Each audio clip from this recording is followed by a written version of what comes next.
A prova de bala.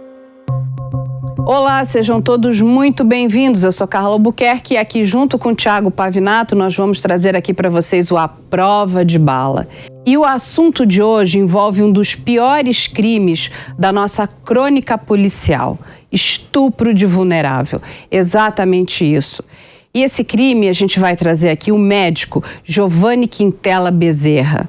Esse homem, eu não sei se a gente pode de fato chamá-lo de médico ou de monstro, que seria mais apropriado. Ele estuprou uma mulher vulnerável durante o momento mais sagrado da sua vida, o momento do parto do seu filho, no dia 11 de julho de 2022. E o que tudo indica que esse não foi o primeiro caso. A gente parece que está diante de um serial estuprador, não é isso, Thiago? Parece, ao que tudo indica, que nós temos aí o caso de um serial rapist. E, infelizmente, nós não temos na legislação brasileira algo que dê um encaminhamento especial, uma punição exemplar, uma punição mais justa, mais adequada a um caso de um criminoso serial. Nós tivemos no Brasil um projeto de lei do senador Romeu Tuma, que já faleceu. Esse projeto previa criar, na nossa legislação, os requisitos necessários para dizer se um criminoso é um criminoso serial ou não. Sendo um criminoso serial, ele receberia penas mais duras, uma progressão de regime de penas menos favorável. O projeto dizia que não poderia haver, mas isso seria inconstitucional. De qualquer forma, ele teria uma pena muito mais severa do que um outro criminoso qualquer. Infelizmente, o Congresso brasileiro sequer discutiu essa proposta e nós estamos carentes de uma legislação que trate do criminoso serial. Apesar de esse anestesista, esse monstro, parecer um criminoso serial, mesmo que fosse, nada mudaria no enquadramento legislativo, na persecução penal, porque o Brasil se esquiva de tratar desse tema. E o que é muito triste e é muito chocante, não é, Pavinato, é que a função do anestesista, ela é muito importante durante uma cirurgia, né? Ele ministra ali o sedativo, né? A anestesia para que a cirurgia possa ocorrer, mas ele é um médico responsável por checar os sinais vitais do paciente. No caso de uma cesariana, as mulheres, a não ser num caso gravíssimo, extremo, a gente vai tomar uma anestesia que é a famosa pele dural, ou seja, ela vai te anestesiar da cintura para baixo. E ali a mãe, ela permanece todo o tempo consciente, acordada, ela inclusive conversa, né, com as pessoas que estão ali do seu lado. É garantido por lei, depois o Pavinato vai explicar isso também, um acompanhante que ela escolhe, pode ser um marido, um primo, uma tia, uma mãe, um irmão, um amigo, quem ela desejar, para ficar todo o tempo ao lado dela. E, de um outro lado, está ali o anestesista. Lógico que ele não tem que ficar colado no paciente, como a gente viu essas imagens, que são muito chocantes, muito tristes. Mas ele está ali próximo. Por quê? Para saber se o sinal vital está correto, se a pessoa não está tendo uma alteração de pressão, uma alteração no batimento cardíaco. É ele que vai avisar os médicos que estão ali operando a paciente. Ou seja, mas o que esse miserável, né? Porque eu acho que não tem outra palavra para descrever essa pessoa. O que ele faz? Ao invés dele cuidar da paciente, ele resolve estuprar essa mulher. E como ele faz isso, gente? Isso é perverso. Ele dá mais anestésico, ou seja, deixa essa pessoa inconsciente, ela perde a consciência, e ele coloca o seu pênis na boca de uma mulher. Ou seja, obstruindo, inclusive, a via aérea dela. Ela poderia ter engasgado, você não sabe se ela estava com algum entupimento nasal. Ele colocou a vida dessa mulher em risco, não só por ministrar mais anestesia do que a necessária, mas como obstruindo a sua boca, as suas vias aéreas. Tudo para satisfazer o quê? Uma lascívia, uma loucura, uma doença. A gente até conversou com vários, psicólogos, psiquiatras forenses, que classificam ele como um possível necrófilo, uma parafilia. E eu sei que o Pavinato também estuda bastante os assuntos dessa área. Porque o que é o necrófilo? Não é só uma pessoa que tem prazer com cadáveres, mas ele quer a pessoa naquela figura imobilizada, sem poder ter nenhuma resistência cadavérica. Não é isso, Pavinato? Pode ser. Eu tenho um pouco de medo de fazer diagnósticos, primeiro porque eu não sou da área da saúde mental, especialmente, mas as minhas pós-graduações foram, quase todas elas, sobre a aplicação da psiquiatria na teoria das capacidades, que rege o direito civil, que rege a nossa capacidade para fazer negócios, para assinar contratos, para vivermos na nossa vida como adultos responsáveis, capazes. E no DSM, que é a Bíblia da psiquiatria no mundo, nós temos uma seção que trata dos transtornos parafílicos. Antigamente se falava em parafilia, mas parafilia soava um pouco preconceituoso. Então, adota-se como significado de parafilia a prática sexual ou a forma de obtenção de prazer não convencional. Então, a parafilia não é um problema. Tanto que na nova versão do DSM, que é editado pela Associação Americana de Psiquiatras, o termo correto passa a ser transtorno parafílico. Por que transtorno? Porque transtorno é aquilo que causa ou traz sofrimento. A parafilia, então, não é um problema. Se você tem métodos não usuais, não convencionais de ter prazer, isso é de cada pessoa, isso faz parte da individualidade de cada um. O problema está no transtorno. O transtorno, então, está no momento em que este método, esta forma, ela lhe traz sofrimento pessoal, lhe traz exclusão social e também provoca, é claro, sofrimento em outras pessoas. Então, é claro que um anestesista que obtém prazer anestesiando, mantendo uma pessoa em estado quase que cadavérico para que possa ejacular, porque ele ejacula na boca dessa mulher ali anestesiada e limpa ainda o seu genital numa gaze. É uma cena nojenta, grotesca, abjeta. Então sim, ele pode talvez ser diagnosticado futuramente como um necrófilo, que é um transtorno parafílico. Transtorno porque causa sofrimento. Não no cadáver, mas para ele próprio. Isso traria consequências sociais, então é algo que ele faz escondido.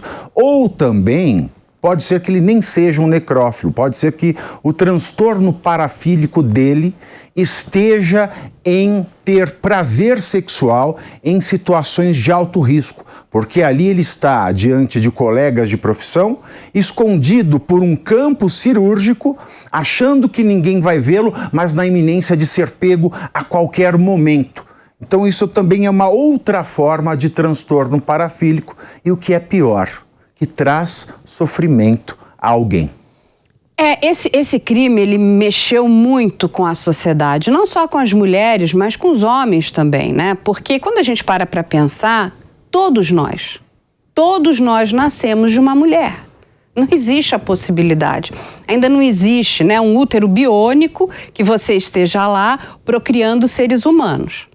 Então, apesar de você precisar, de um homem e uma mulher, para aquele primeiro momento, que é o momento da concepção, você precisa de uma mulher. A mulher que faz a gestação. A mulher que traz vida para um ser humano. Então, quando a gente para pensar nisso, Eu acho que até o pior dos machistas há de se horrorizar com esse crime. Porque nós estamos falando, não é só de qualquer estupro de vulnerável. É um estupro dentro de um momento que é muito especial para a mulher. Ela está trazendo um ser para o mundo. É aquele momento que ela está guardando ali, que ela esperou 9 meses. Ela olhar. Sofreu 9 meses. Exatamente.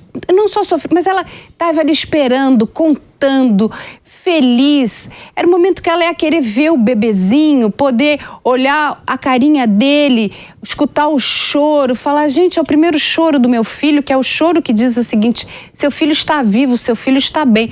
E essa mulher, lhe foi tirado esse direito. E você sabe o que é mais chocante? É que é o seguinte, quando ele cometeu esse ato, ele tirou uma outra coisa muito importante, um outro direito muito importante dessa mulher. Ele tirou o direito dela amamentar. Porque como foi descoberto, e ninguém sabe se ele não tem alguma DST, que é uma doença sexualmente transmissível, essa mulher vai ter que tomar durante 3 meses um coquetel antiviral. E está, assim, proibida, impedida. É tão triste de amamentar o seu filho. Esse homem é um canalha, esse homem é nojento. Exato. Ela não precisa tomar a medicação durante 30 dias.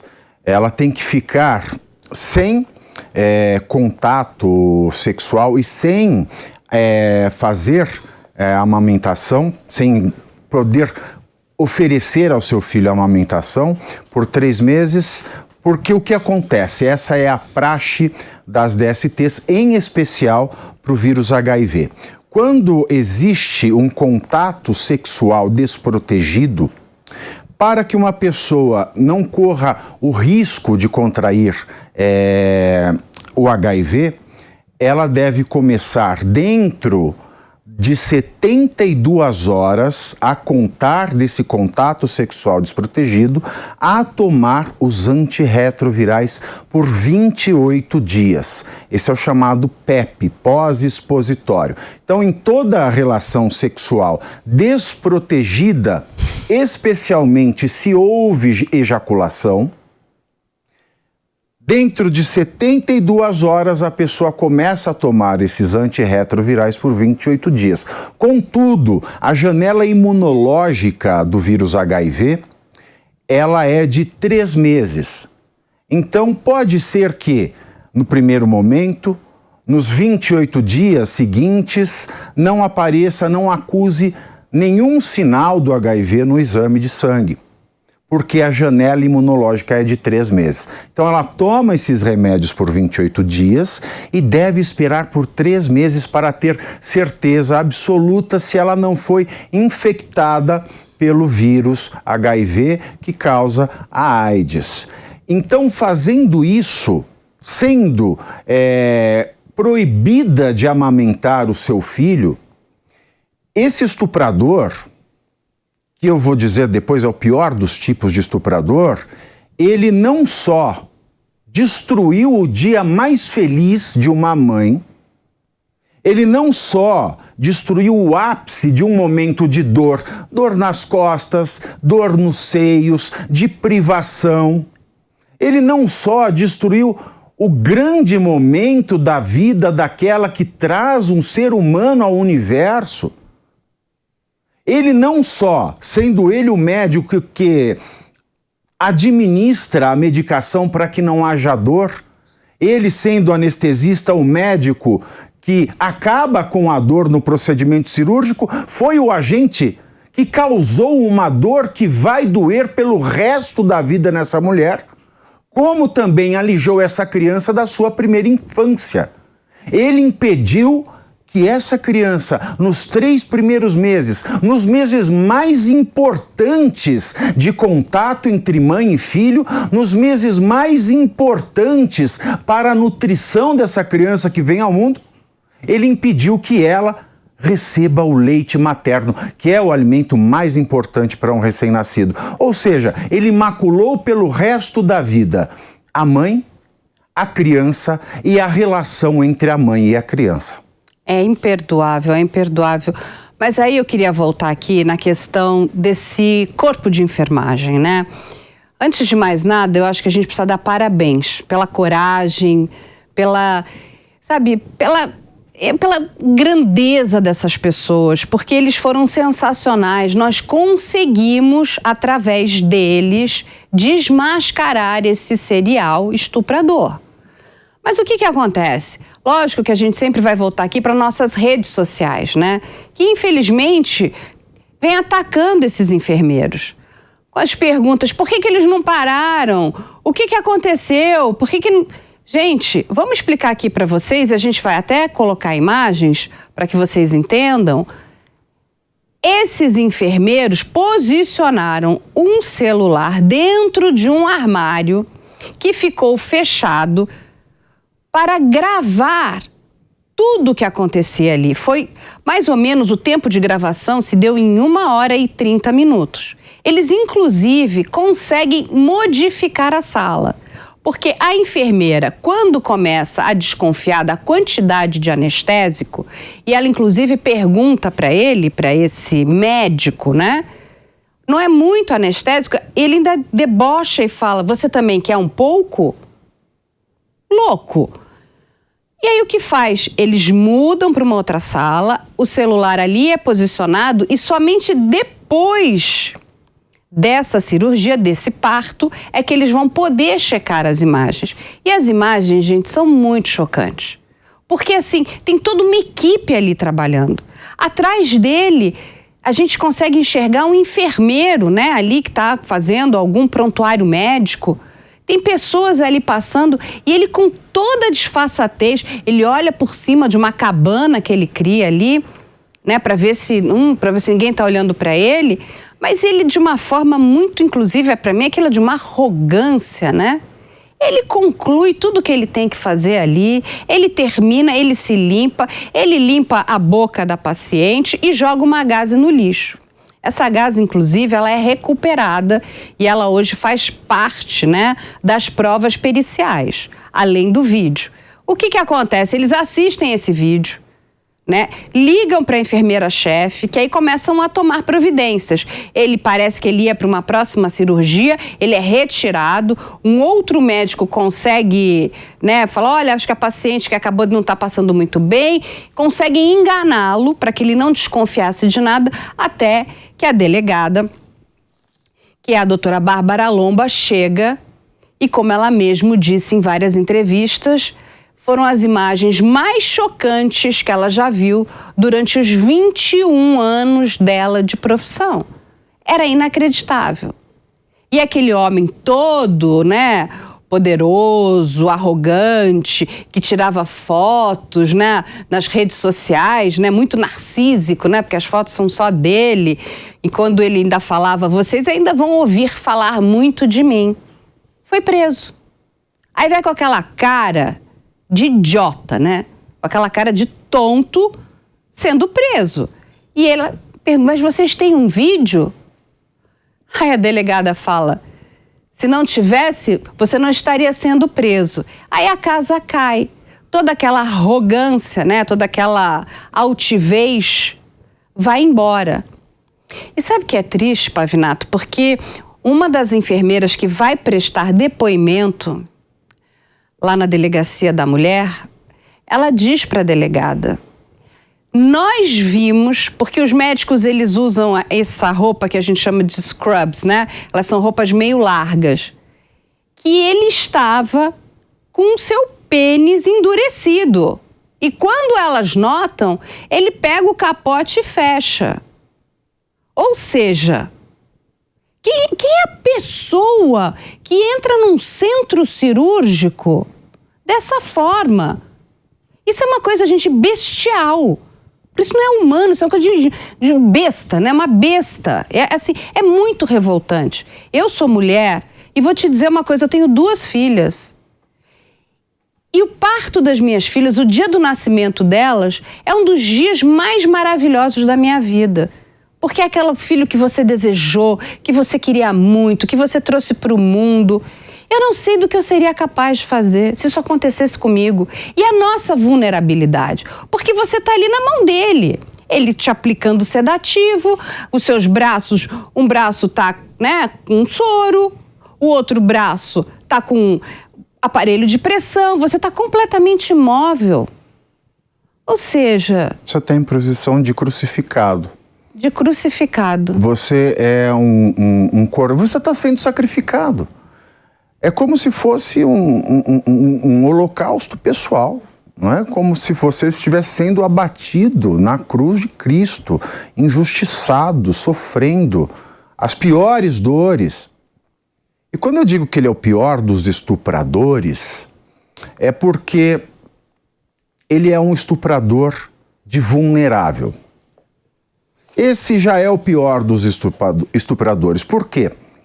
Porque um estuprador, por mais abjeto que seja, ele ainda tem que se colocar numa situação de risco, porque não sabe se uma mulher está armada, não sabe qual é a força da vítima, ele tem que encarar as reações físicas dessa mulher. O estuprador de vulnerável não. O estuprador de vulnerável, tal qual um psicopata, ele procura presas fáceis, presas sempre mais fracas. É uma criança, é um idoso, é um deficiente, é alguém em estado de incapacidade, como a embriaguez, um estado hipnótico, ou mesmo esse estado como a parturiente que estava anestesiada. Ele é tão covarde que ele não ousa sequer estuprar alguém que possa gritar, que possa se mexer, que possa fazer qualquer coisa. Se um estuprador de vulnerável, ele é muito mais abjeto que um estuprador, que já é abjeto, de um tamanho gigantesco, se o de vulnerável é mais abjeto ainda, este estuprador de vulnerável, deste caso do Hospital de São João do Meriti, ele consegue ser pior ainda do que os outros estupradores da categoria estupro de vulnerável. Por quê? Porque ele não só estupra, ele não só destrói a dignidade, ele não só causa um trauma existencial em uma pessoa, ele causa um trauma existencial e cria o pior dia da vida de uma mulher no melhor dia da vida dela. E não só estraga a memória existencial da vítima, mas também do filho dessa vítima. Veja, ele é a escória dos estupradores, Carla. Ele é a escória dos estupradores. Ele é aquele que, quando morrer, vai por um círculo do inferno que Dante nem teve a capacidade de descrever.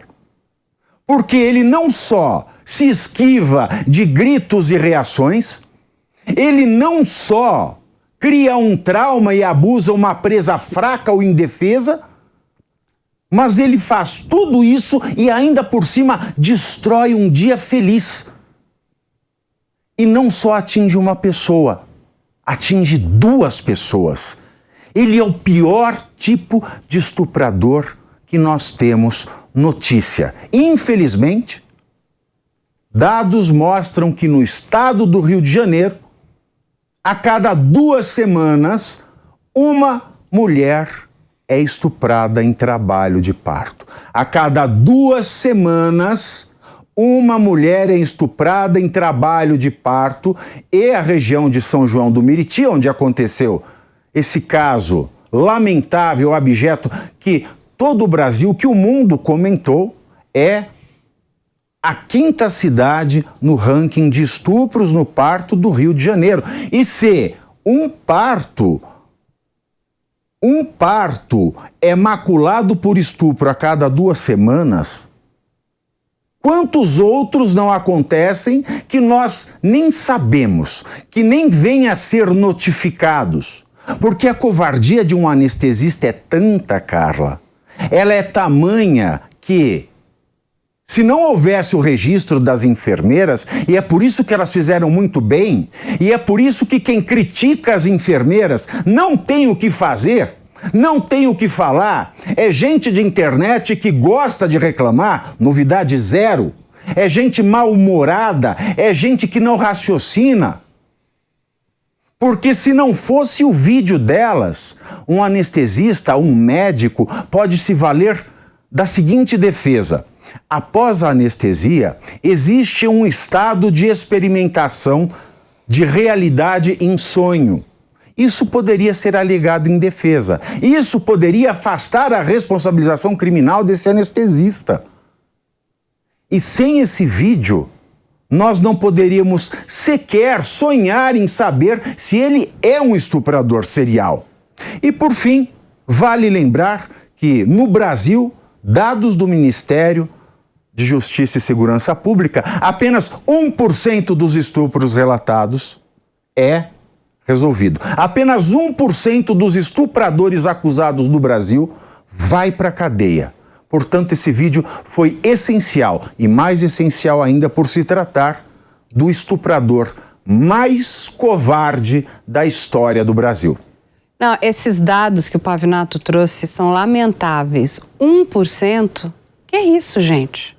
1% não é nada. É uma piada. É uma piada. É uma coisa... Não, quando a gente para pensar, né, que a realidade, ela é muito pior do que uma ficção. Porque se a gente tivesse escrito isso numa ficção, iam nos chamar de loucos, né? Até para quem não conhece, deve assistir, tem uma série muito boa, que é do streaming Hulu, se chama Handmaid's Tale, ou em português, O Conto da Aia. Disponível também. Aonde? Na Globoplay. Também disponível na Globoplay. O que acontece? Nessa série, as mulheres são simples objetos sexuais. Mas nem nessa série, que causa asco, causa uma coisa muito ruim dentro da gente, eles tiveram a ousadia de escrever uma cena como essa. Porque é uma cena dantesca, né? É uma cena bizarra. E esse infeliz, ele trabalhava em 10 hospitais, entre públicos e privados. E aí tem uma outra questão que eu vou pedir até para o Pavinato aqui explicar, o nosso homem das leis, o nosso filósofo do direito, que é o seguinte: muitas pessoas perguntam, mas esse material vai ser aceito? Essa gravação foi feita de forma ilegal, sem o consentimento dele? E aí o Pavinato vai explicar aqui para todos nós, mais uma vez, qual é a diferença, né, entre essas gravações. Porque nesse caso, eles estavam gravando para denunciar um crime. Diferente de você gravar uma pessoa simplesmente para ofendê-la ou humilhá-la. Não é isso, Pavinato? No processo penal, até mesmo no processo civil, disse que uma gravação obtida sem consentimento daquele que é gravado não pode ser admitido como prova no processo. Existe um entendimento da jurisprudência, não está na lei, está na jurisprudência do Supremo Tribunal Federal, que se uma gravação é feita sem o consentimento da outra parte, para que eu me defenda e não para que eu acuse uma pessoa, essa prova pode ser válida. Pavinato, mas esse vídeo foi feito e está acusando um médico. Vamos lá. Em primeiro lugar, nós estamos tratando aí de um crime hediondo. Nós estamos tentando provar esse crime hediondo com base em fundadas suspeitas de técnicos profissionais que a dosagem está acima da dosagem ideal indicada para aquele caso. E, mais ainda, uma dosagem utilizada por um anestesista que anda com o pau entumecido dentro de um hospital. Tirando isso, nós precisamos pensar em outro aspecto.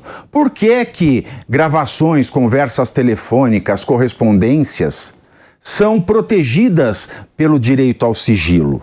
são protegidas pelo direito ao sigilo, porque o direito protege a intimidade e a vida privada das pessoas.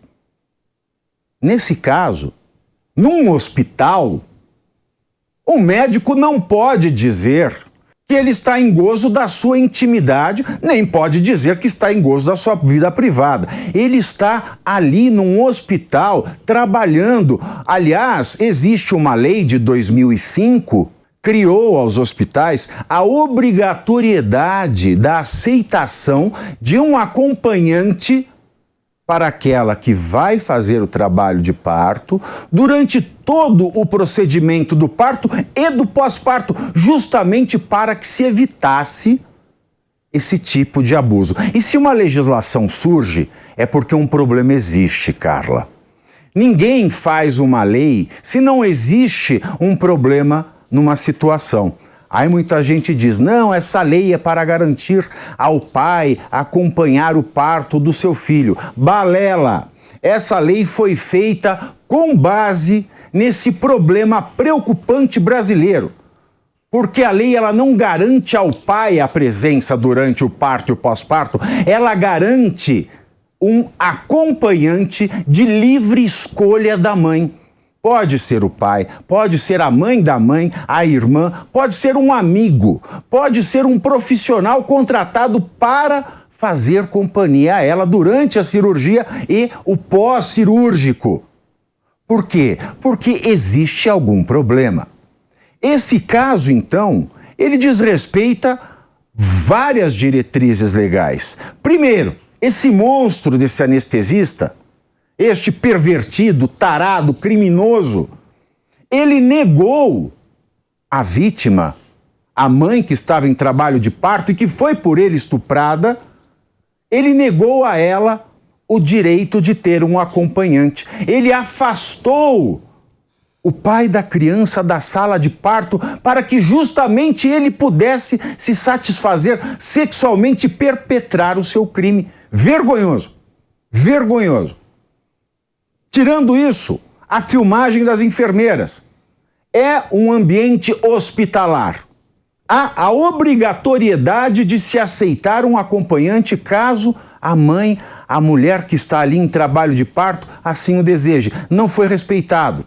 E naquele ambiente, nenhum médico, nenhum enfermeiro goza de intimidade nem de vida privada. A única pessoa ali que goza de intimidade, que goza da proteção à vida privada é a parturiente. E ela, neste caso, é a vítima.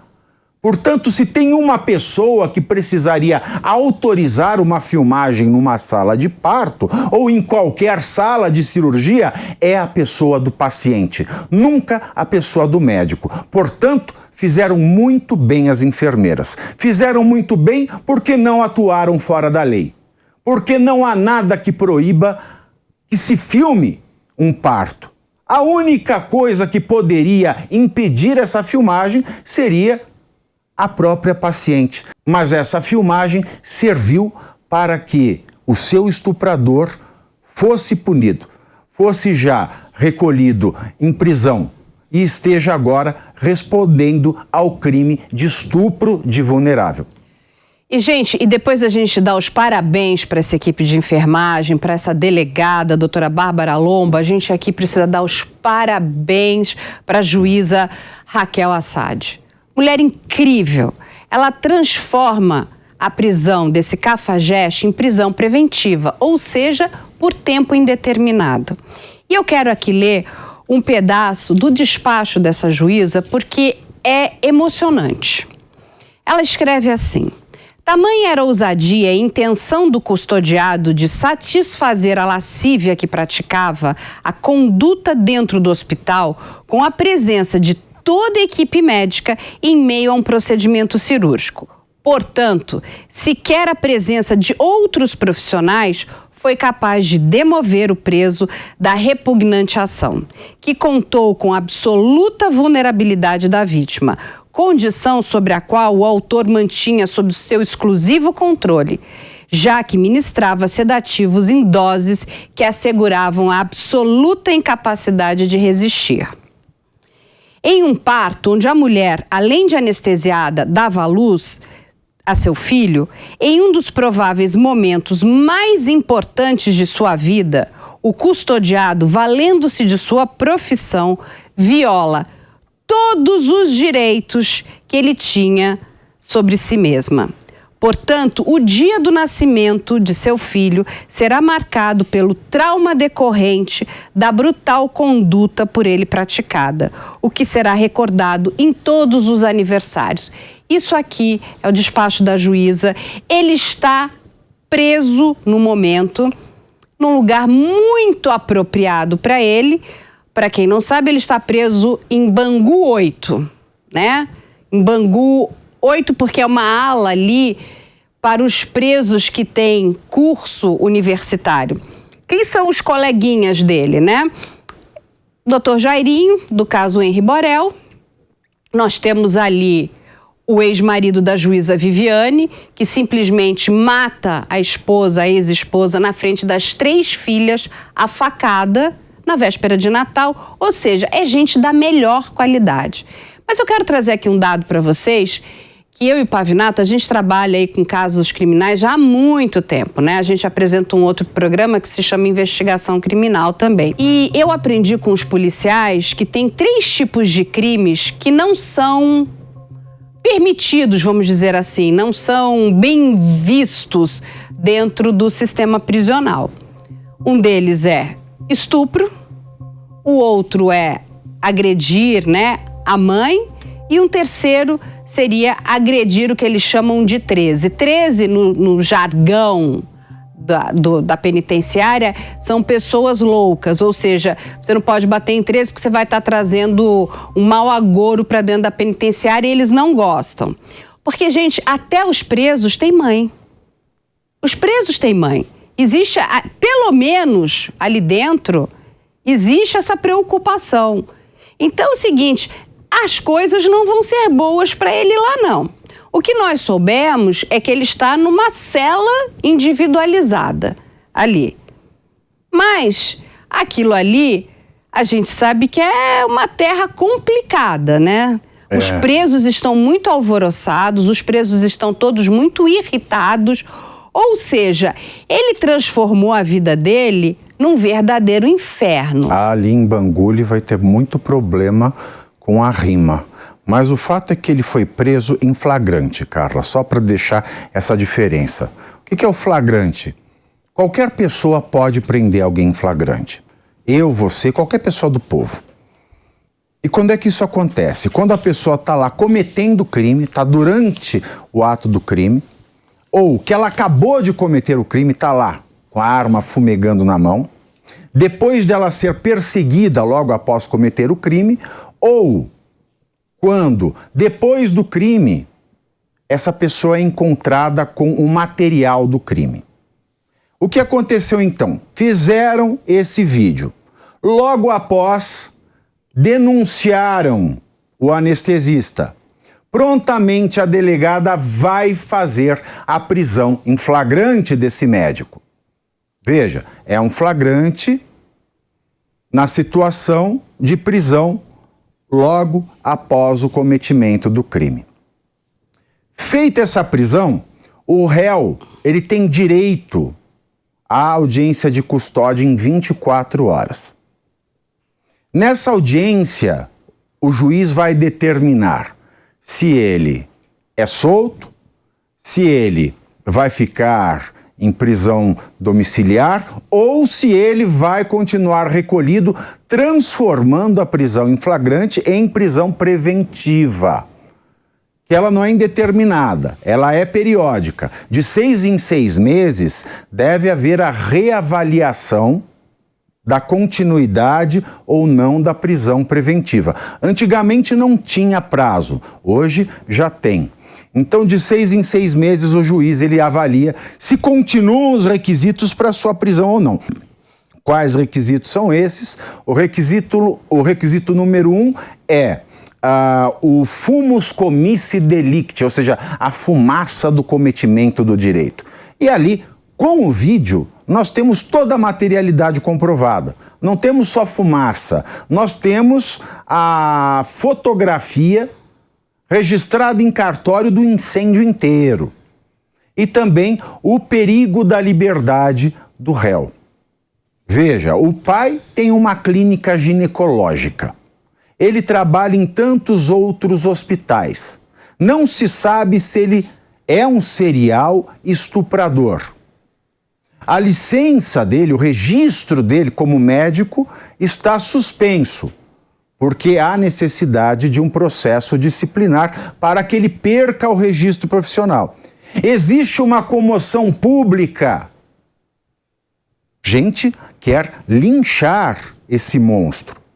Portanto, cumpridos os requisitos do perigo da liberdade e da materialidade desse crime, ele continua na prisão, em prisão preventiva. Então ele vai responder a esse processo preso. E vai responder por quais crimes? Ele vai responder por um crime, que é o crime de estupro de vulnerável. Qual é a diferença do estupro? O estupro é você forçar alguém, obrigar alguém, mediante violência física ou violência moral, uma coação, a praticar sexo com você ou a praticar qualquer outro ato libidinoso. Esse é o estupro. Qual é a diferença do estupro de vulnerável? É você fazer essa mesma coisa, ou seja, você obrigar uma pessoa a fazer sexo ou a praticar um ato libidinoso contigo, independentemente de violência ou grave ameaça. Só que você obriga essa pessoa a fazer o sexo ou a praticar o ato libidinoso, sendo essa pessoa criança, menor de 14 anos, ou seja, de 13 para baixo. Mas não só criança, também um deficiente, também uma pessoa em estado de vulnerabilidade, como é o caso de uma mulher anestesiada. Portanto, quando eu faço sexo, não precisa nem de violência física, não precisa nem de grave ameaça, violência moral. Fazer sexo com criança, fazer sexo contra um deficiente que não saiba se defender, que não saiba compreender a situação do ato sexual, é importante que se diga, não estou falando aqui em deficientes auditivos, deficientes visuais, eu estou falando aqui em um caso de não compreensão do ato sexual, e pessoas em situação de incapacidade acidental, a vulnerabilidade, uma pessoa muito embriagada, uma pessoa hipnotizada ou uma pessoa anestesiada, eu cometo estupro de vulnerável. A pena vai de 10 a 15 anos. A forma agravada é, ele cometeu esse estupro de vulnerável com uma mulher em estado de vulnerabilidade. E também tem lá, logo no começo do Código Penal, no artigo 61, as situações que agravam todos os crimes. Esse artigo ele elenca 12 situações que agravam, que elevam a pena de qualquer crime. Desses 12, ele cometeu 4. Quais são? Ele cometeu esse estupro de uma maneira que a vítima não podia se defender nem resistir, ela estava anestesiada.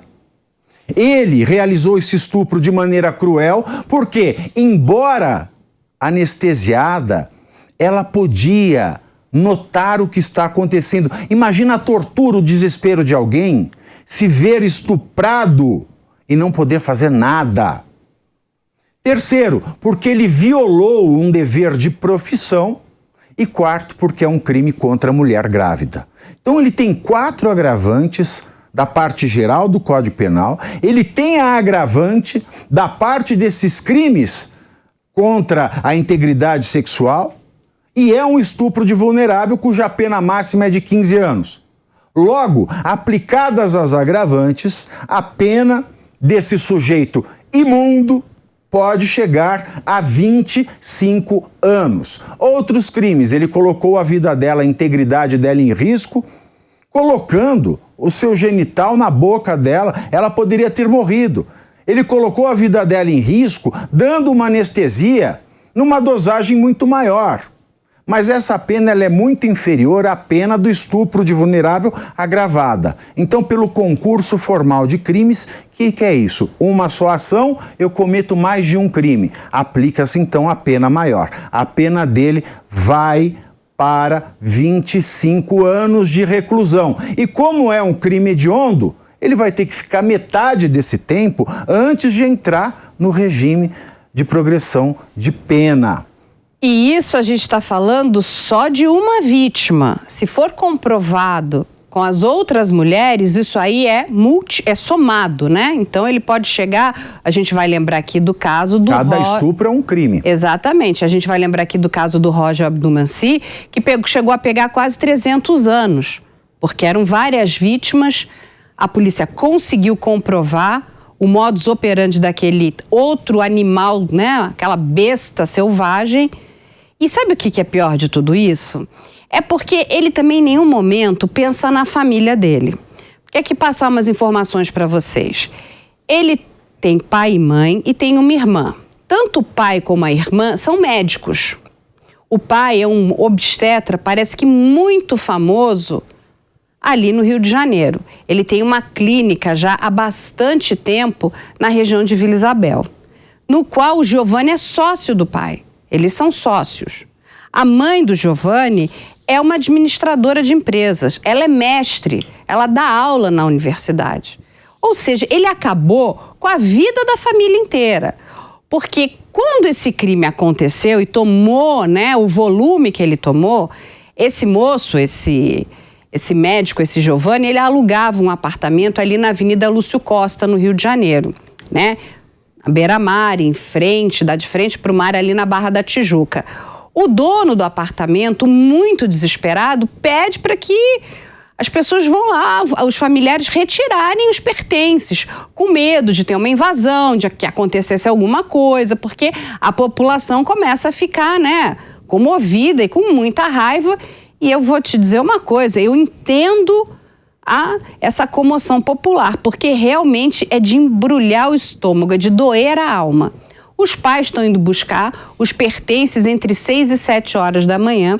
As informações que a gente tem é que eles saem de lá sem falar com ninguém, eles não dão entrevistas, eles pouco conversam. E as informações que a gente tem em relação ao tal do Giovanni é que ele tinha uma namorada. Acho que essa moça, né, partiu, né, porque desembarcou dessa furada. Ele frequentava uma academia e as informações que a gente tem também é que ele pouco falava, né? Ele era uma pessoa de poucas palavras. Ele gostava muito, era de uma foto, aparecer bem bonito. Ele tem uma coisa meio narcísica, né? De se mostrar como uma pessoa poderosa. Então é isso que acontece. A vida da família dele, ele também destruiu, ele joga na lata do lixo. Porque, de novo, vamos lembrar o caso do Roger, quando tudo aconteceu, os filhos do Roger foram execrados. Eles praticamente não conseguiam atuar nas suas profissões. E a gente tem que também deixar claro, separar aqui o joio do trigo, que não é porque o filho é um criminoso que a irmã ou o pai sejam. Como no caso do Roger, não é porque o pai era um grande criminoso que os filhos sejam. Então, assim, também a população dá uma misturada nessa coisa toda. Mas, Pavinato, ainda é muito chocante essa questão que envolve médicos. Porque não é só o caso do Giovanni. A gente tem outros casos que são muito famosos. A gente tem o Roger Abdulmansi, a gente tem o Eugênio Spikevitz. Para quem não se lembra, esse médico, ele é tão cruel, esse outro médico, que ele abusou de diversos meninos de origem mais simples. Esse já é um médico que atendia famílias de classe abastada, mas fazia todo um trabalho no HC aqui em São Paulo. E ele pegava esses meninos no HC, nos quais ele dizia que esses meninos tinham varicocele, mandava para o consultório deles e aí, com a maior perversidade do mundo, deixava os pais na antessala, porque dizia que precisava fazer o tratamento sozinho com os meninos. Ele dopava esses meninos com Dormonide. Para quem não sabe, essa é uma droga que ela te deixa meio anestesiado, mas você continua respondendo impulsos.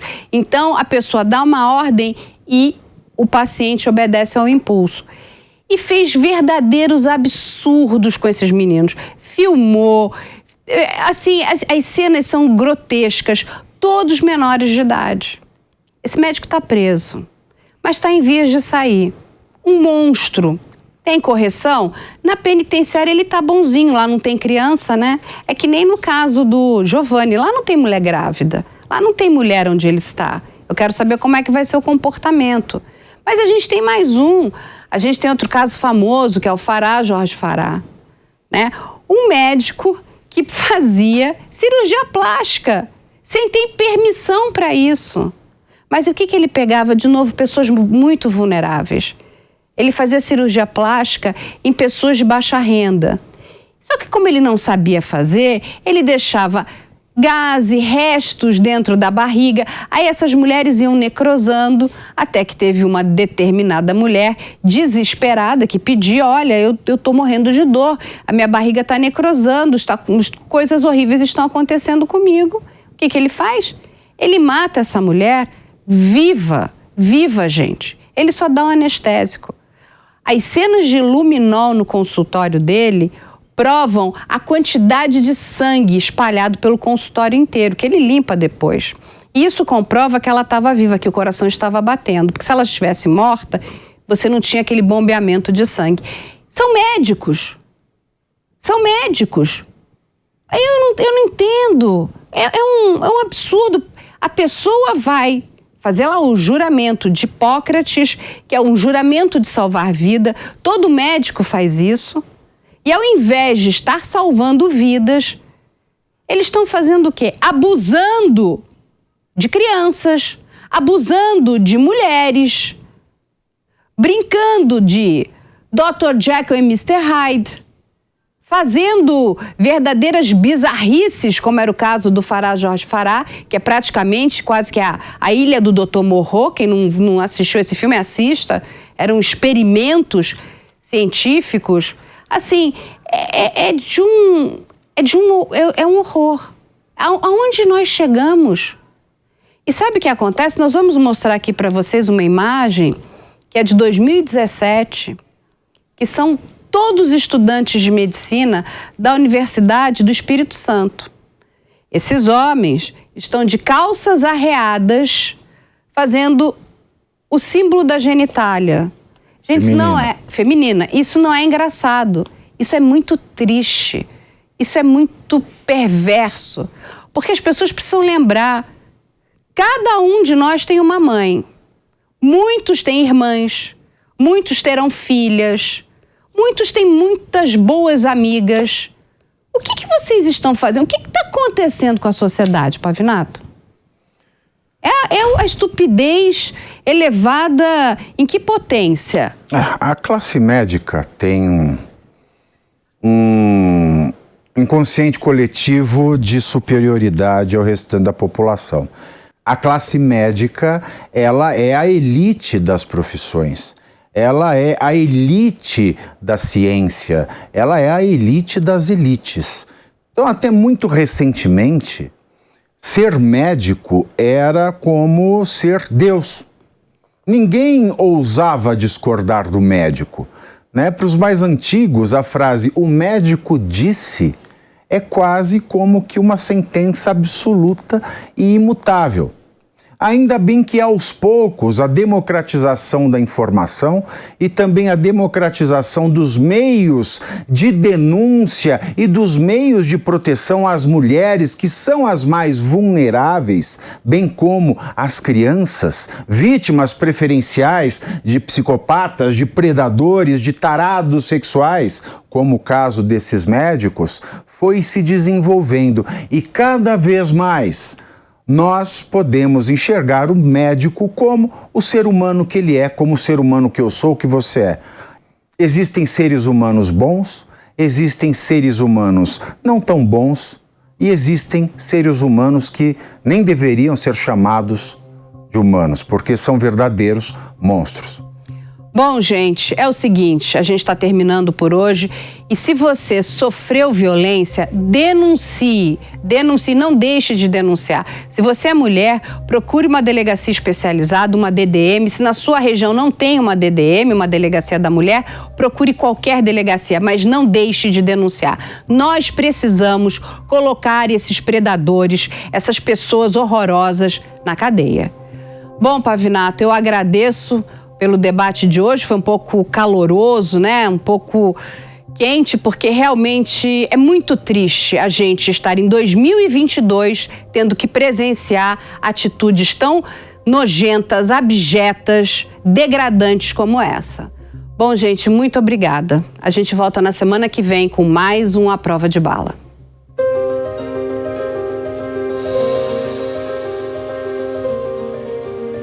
A Prova de Bala. A opinião dos nossos comentaristas não reflete necessariamente a opinião do Grupo Jovem Pan de Comunicação. Realização Jovem Pan News.